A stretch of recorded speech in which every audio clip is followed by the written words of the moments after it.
Assalamualaikum warahmatullahi wabarakatuh. Alhamdulillahilladzi hadana lihada wa ma kunna linahtadiya laula an hadanallah. Asyhadu alla ilaha illallah wa asyhadu anna Muhammadar Rasulullah. Allahumma sholli ala Muhammad wa ala ali Muhammad. Usikum wa nafsi bitaqwallah. Faqad fazal muttaqun.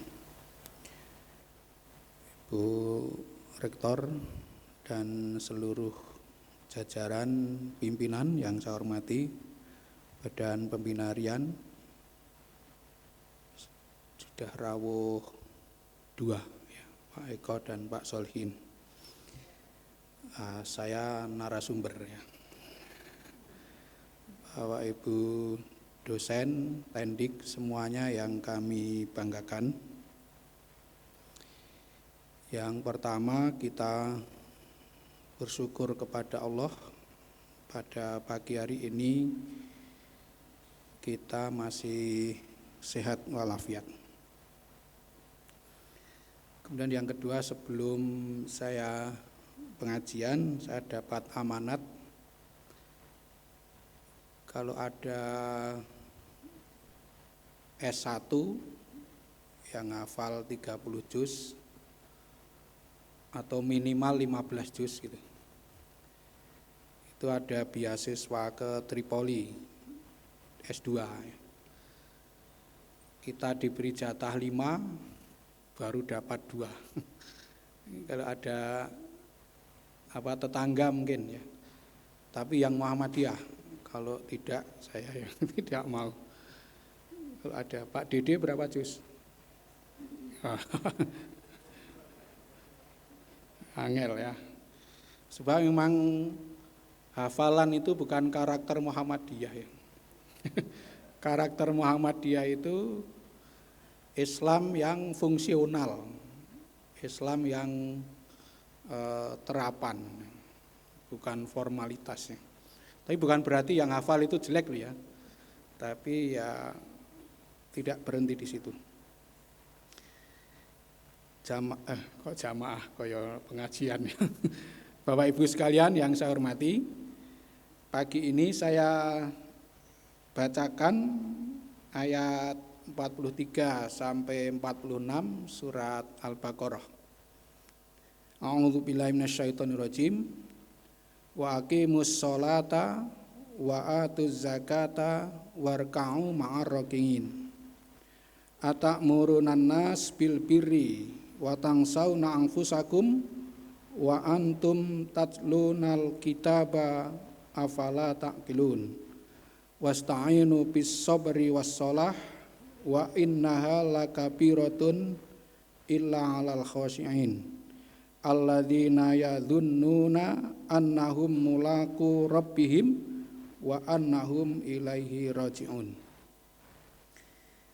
Dan dirikanlah sholat dan tunaikanlah zakat dan rukuklah bersama orang-orang yang rukuk. Al-Quran selalu menyebut dirikanlah sholat. Umumnya kita, mungkin saya janjenengan, itu lebih banyak baru mendirikan sholat, melakukan sholat. Kalau mendirikan itu belum. Sekurang-kurangnya kriteria disebut mendirikan sholat itu yang pertama tulus dan benar. Tulus motivasinya, benar tata caranya. Clean and clear gitu ya, kira-kira itu sholatnya. Kemudian yang kedua, memahami apa yang dibaca itu. Kita itu disindir oleh Al-Quran begini, ayatnya lupa saya, tapi kalau nanti jangan cari di Quran ketemu. Wala taqrabus shalah wa antum sukara hatta ta'lamu ma taqulun.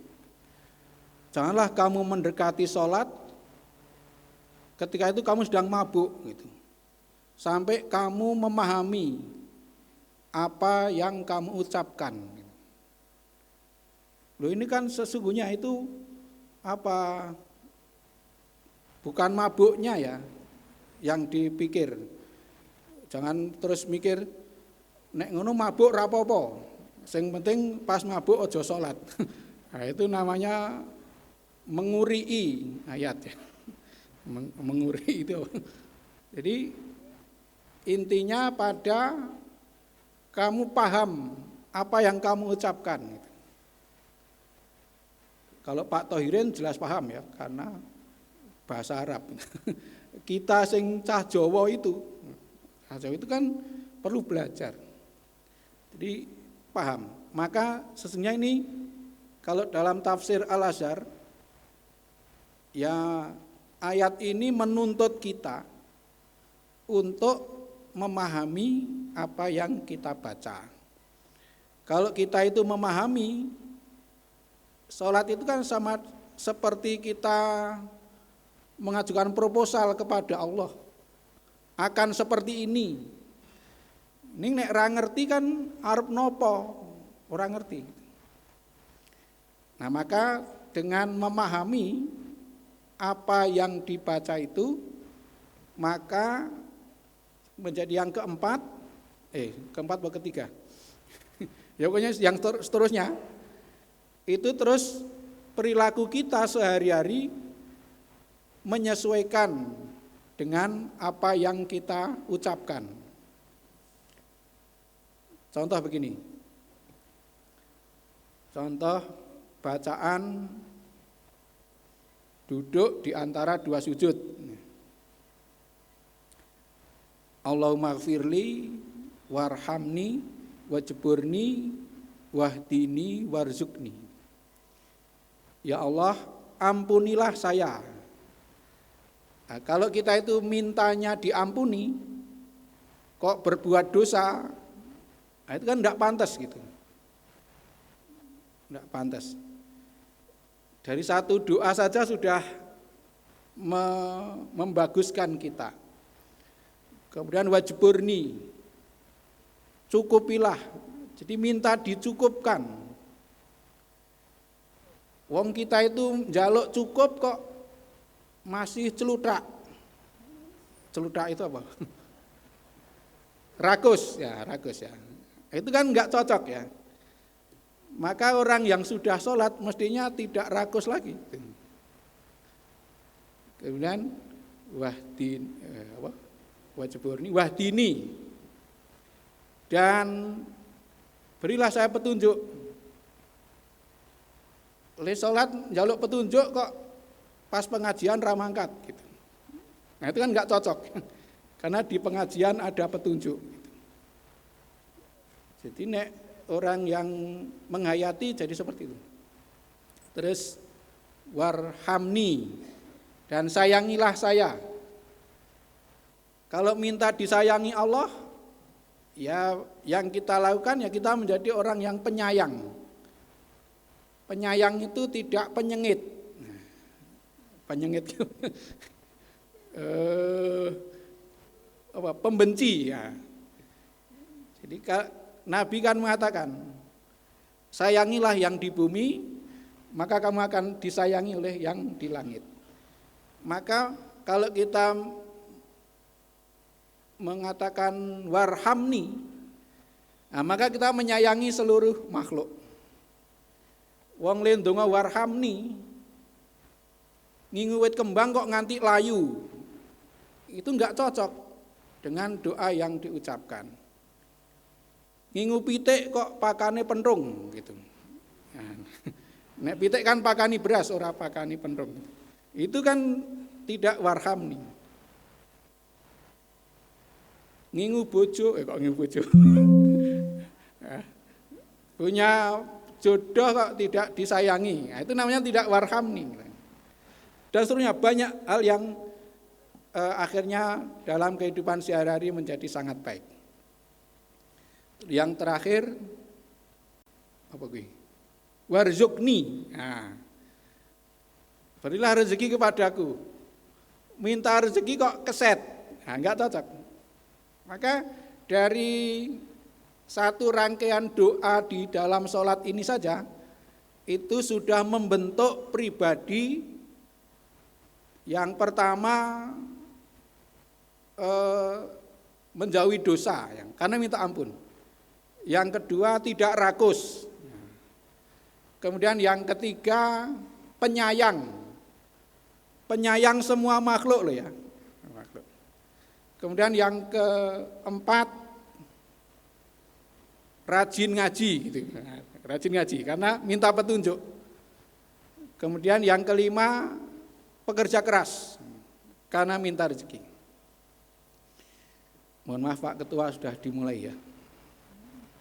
Ini bukan salah saya, tapi salah yang tidak tepatnya. Ya, kalau ketua digarap ya. Mendirikan sholat. Nah, saya kira itu makna dari mendirikan. Kemudian yang kedua, wa'atuz zakah, dan tunaikanlah zakat. Dalam Al-Quran, perintah membayar zakat selalu menggunakan kalimat atu. Itu yang antara lain mengandung makna melakukannya itu segera, ceket-ceket, tidak kelentat-kelentat gitu. Sebab kalau namanya kewajiban terkait harta, itu kalau ditunda-tunda itu cenderung tidak terlaksana. Karena nanti banyak godaannya. Apalagi sekarang godaannya itu diskon. Diskon 90%. Nah, itu artinya tergoda. Yang tadinya disiapkan untuk membayar zakat, lalu tidak jadi membayar. Kemudian mempermudah jalan penerimaannya. Nah, itulah makanya Muhammadiyah membentuk lazismu. Untuk apa? Kok zakat dilembagakan? Ini untuk menjaga ketulusan para muzaki dan menjaga martabat para mustahik. Sebab ketika orang kaya menyerahkan zakatnya sendiri, lalu diundang ke rumah pakai girek, sing cah nom-nom ora ngerti girek ya. Girek itu bukan kirek ya, tapi kartu undangan untuk itu. Kartu undangan itu untuk ngambil zakat. Itu sejujurnya bukan membagi zakat, itu pamer kemiskinan.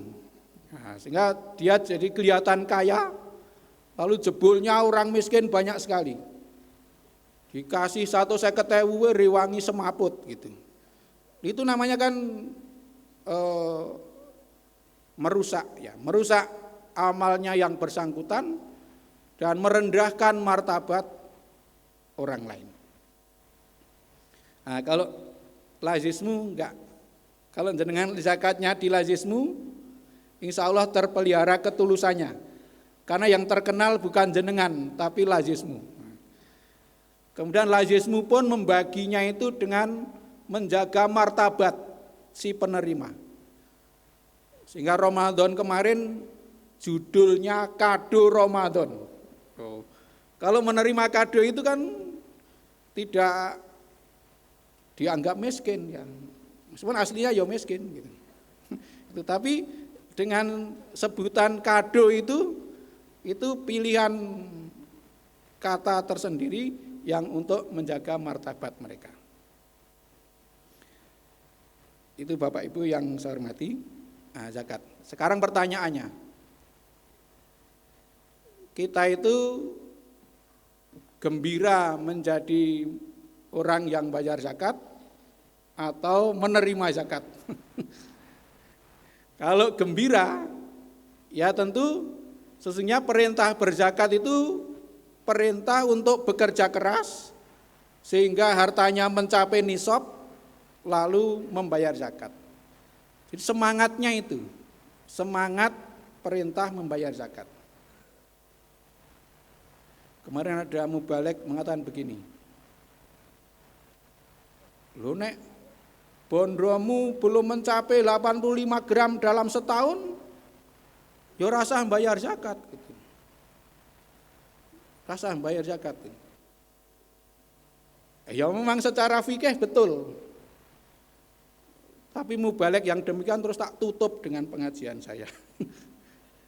Saya ambil logika begini. Kalau ada orang miskin di tempat jenengan jadi panitia zakat fitrah, padahal miskin mugoladoh itu.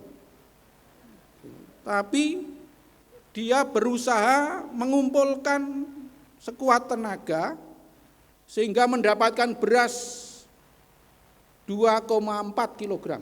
Wah, kan kurang saon. Kira-kira jenengan sebagai panitia zakat fitrah nyeneni wong kuwi apa mengapresiasi? Kalau yang normal itu mengapresiasi kesungguhannya itu, kesungguhannya. Lalu baru kuwi dikeki luwih akeh. Kira-kira. Nah, kalau jenengan itu baru punya 84 gram dalam 1 tahun, kok jenengan Gusti Allah senajan iki kurang 1 gram, mohon izin saya tetap bayar zakat. Kira-kira Gusti Allah nesu apa orang? Nek menurut logika saya Gusti Allah tersenyum. Nah, tersenyum. Wah, iki kawulaku kok keren ngono. Nah, mesti ngono. Itu keren. Jadi ada orang yang bersungguh-sungguh untuk meskipun belum mencapai berusaha untuk mengamalkan. Tapi ada yang menghindar. Punya 86 gram kurang rong sasi didol 2 gram. Itu namanya tidak baik ya. Tidak baik. Nah, tentu ada di dunia ini orang-orang yang model pertama dan orang-orang yang model kedua. Jenengan harus milih model pertama apa model kedua. Kalau jenengan milih model kedua, insya Allah celaka. Karena itu namanya menghindari kewajiban. Tapi perintah taat itu kan fattaqullaha mastata'tum. Taatlah kepada Allah sak mentokmu. Artinya kita harus bekerja semaksimal kemampuan untuk taat. Nah, mudah-mudahan kita sekalian bisa menunaikan ini dengan penuh kebahagiaan. Kalau sholat dan zakat itu tertunaikan dengan baik, maka secara psikologi ekonomi itu akan menyebabkan ketentraman dalam kehidupan bermasyarakat. Tidak ada kecurigaan. Nek ana wong sugih kok pelit, itu sing miskin mesti curiga. Mesti glendeng gitu. Wong sugih kok pelit gitu. Tapi kalau tertunaikan dengan baik, maka sirkulasi ekonomi juga akan berjalan dengan baik. Kemudian daya beli masyarakat juga akan meningkat. Jadi mestinya sampai ke arah sana. Kemudian yang ketiga, warka'u ma'ar raki'in, dan rukuklah bersama-sama dengan orang yang rukuk. Salat jamaah. Nah, salat jamaah itu mengapa keutamaannya 27 kali lipat? Kuwi saking okehe keutamaannya. Jangan didata 17 ki nomor 1 apa, nomor 2 apa. Di 17 saking oke. Kaya ning Jawa kae nek goblok banget kan gobloke 17. Itu saking gobloknya. Tapi ini lipat 2. Maka di sholat jamaah itu kan ada imam, ada makmum. Nah, seperti di lembaga itu juga ada pimpinan, ada warga. Maka pelajaran dari sholat jamaah itu ya kita menempatkan diri dan mematutkan diri sesuai dengan posisinya. Kalau sebagai pimpinan, ya menempatkan diri dan memantaskan diri sebagai pimpinan. Kalau sebagai makmum, ya mematutkan diri sebagai makmum. Saya dulu ketika terpilih jadi ketua PDM, itu kan ketua, ya. Dan itu Muhammadiyah. Maka saya mematutkan diri, piye ben luwes jadi ketua PDM.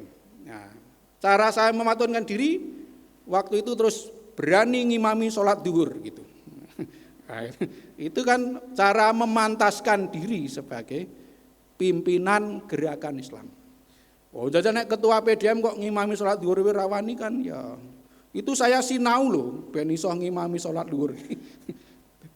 Nah, kita itu semua ya mematutkan diri.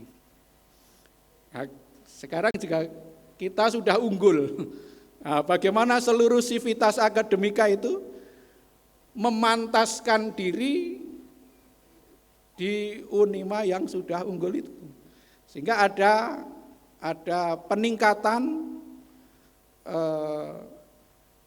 apa saja lah, nah, itu untuk unggul itu. Jangan sampai orang mengatakan kok ngono kok unggul. Nah, jangan sampai terjadi.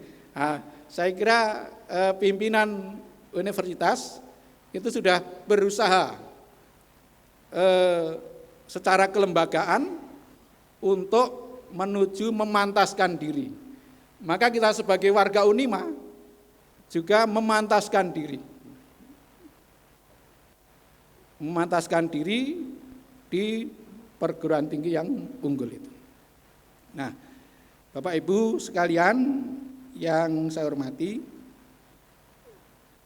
dalam sholat jamaah itu ada tata krama untuk saling menghormati dan saling menghargai.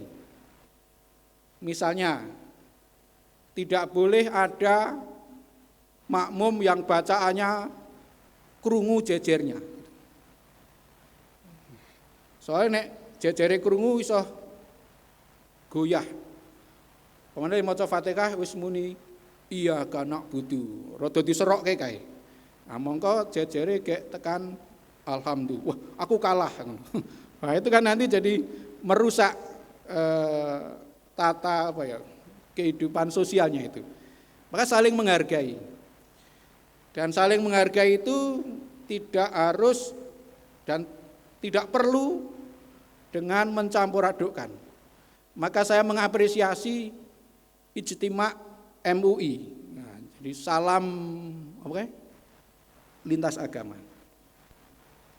Sing di kabeh diwaca kae. Itu kan tidak boleh oleh Majelis Ulama Indonesia. Meskipun ditentang oleh Kemenak.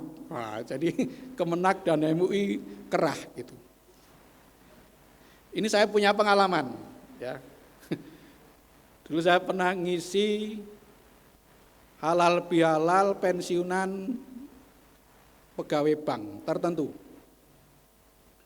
Itu dilalah ketua paguyubannya itu Nasrani, terus panitia halal bihalalnya juga Nasrani. Tapi mereka bagus bertanya kepada saya, Pak Jumari, baiknya saya menggunakan assalamualaikum apa tidak? Karena jenengan tidak Islam, aku yang jenengan Nasrani, sebaiknya jangan. Sebab jenengan malah terbebani. Bang. Jadi yang namanya toleransi itu saya menghargai jenengan dengan segala aturan keagamaan jenengan, jenengan juga menghargai saya. Niku lebih tentram gitu. Akhirnya dia tidak assalamualaikum. Soalnya nek kono assalamualaikum saya repot len jawab. Nah gitu. Kita kan cetha le Nasrani. Saya kira ini lebih indah yang seperti itu.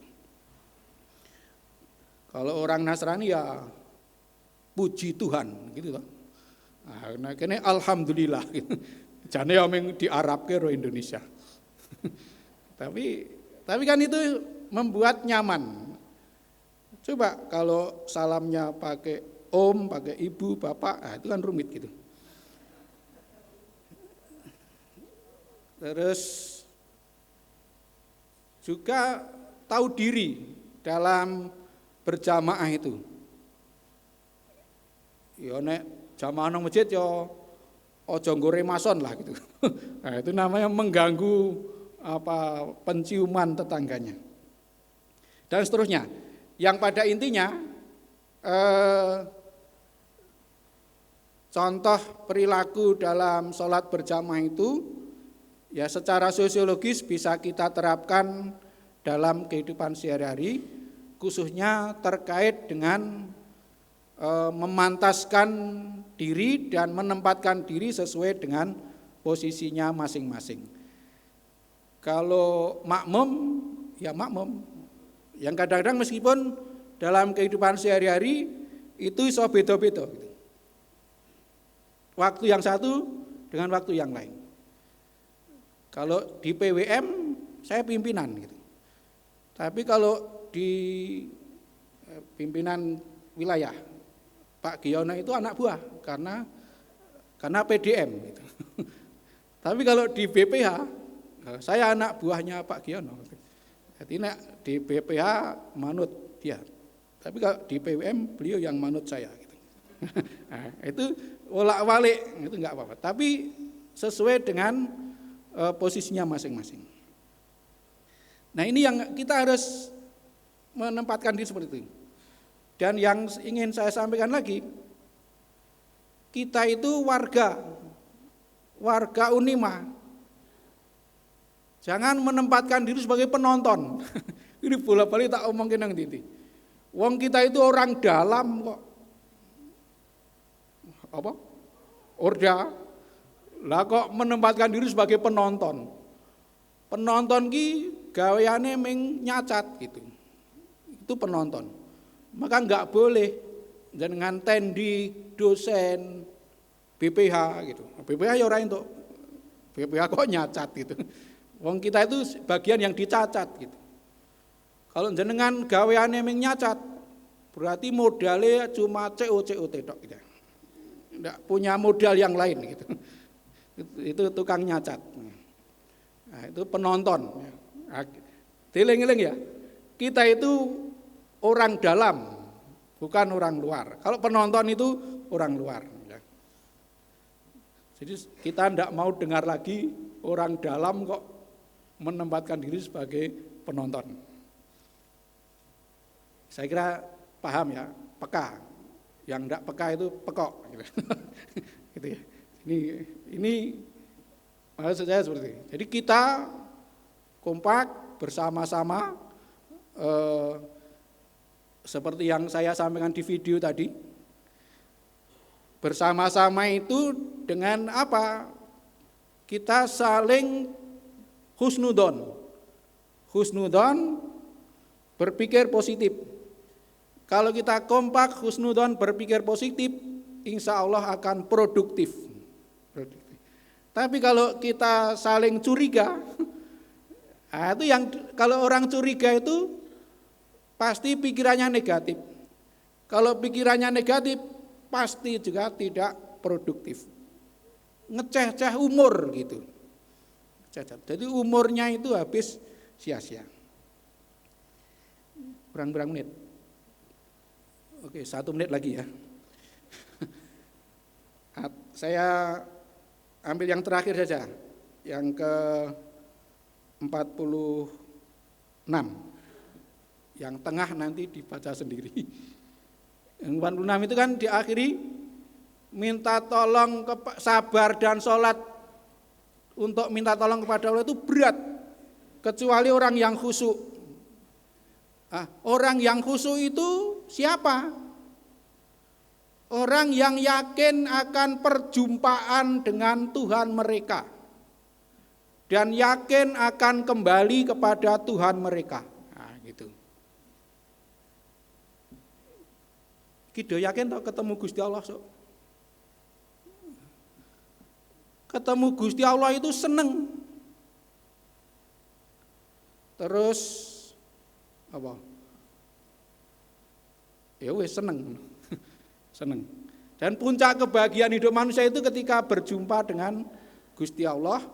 Dan untuk bisa berjumpa itu jalannya adalah jalan kembali.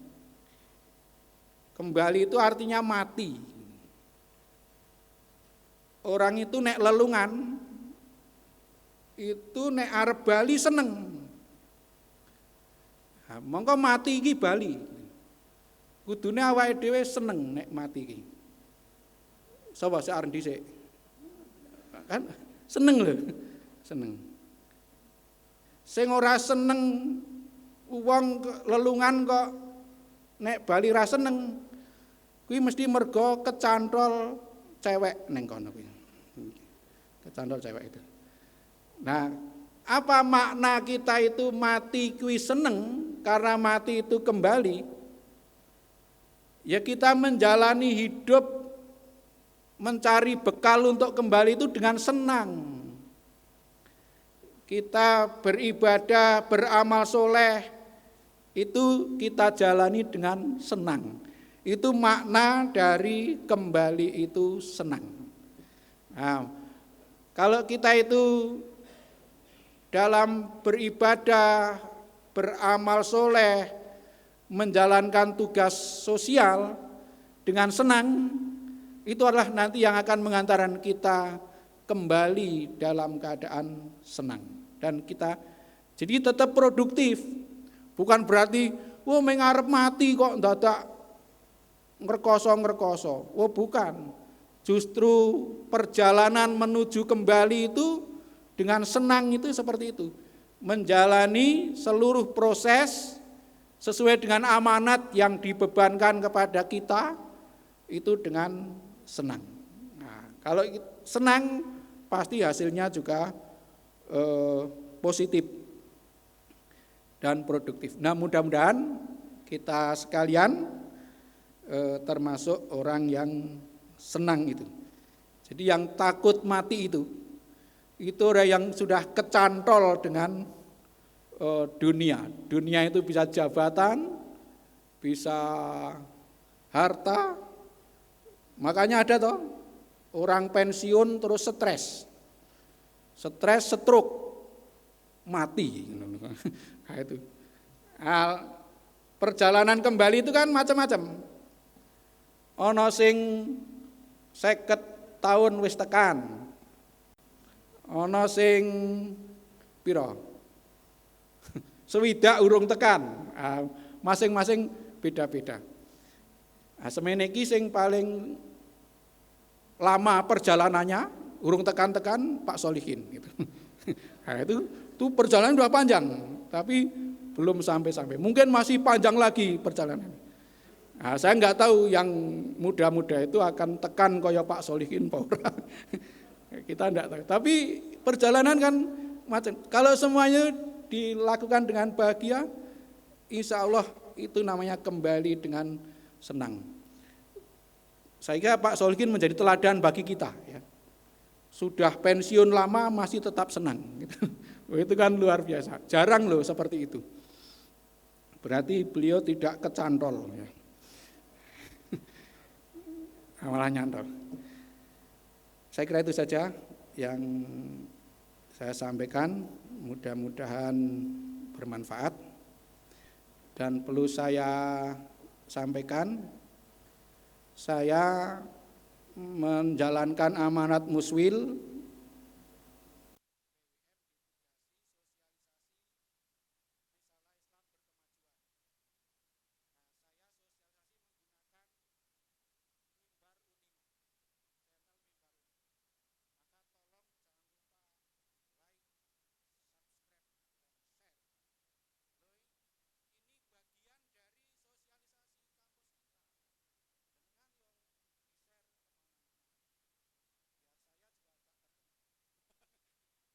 Kalau ini kan dunia media sosial seperti itu. Di TikTok, TikTok ya. Di TikTok video saya ini yang iklan itu sudah tayang 700. Nah, 700 tayang itu kan oke toh. Itu tertinggi dalam TikTok saya. Saya agak milenial sekarang. Mungkin BPH yang punya TikTok baru Pak Eko dan saya. Nanti tolong Pak Giono dan Pak Solihin dibuatkan Pak Dede ya. Oh enggak boleh. Loh itu cara menjalani proses kembali yang senang itu antara lain bikin TikTok. Nah, gitu ya. Wassalamualaikum warahmatullahi wabarakatuh.